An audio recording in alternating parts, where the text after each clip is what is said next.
तोता एक आम का पौधा लगाते हैं, और एक दिन कबूतर पानी डालता है और दूसरे दिन तोता पानी डालता है।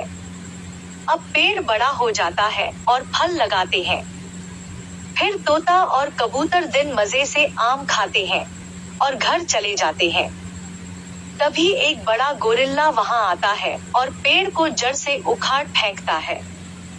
जब कबूतर और तोता आते हैं, तो टूटा हुआ पेड़ देखकर उदास हो जाते हैं और रोने लगते हैं।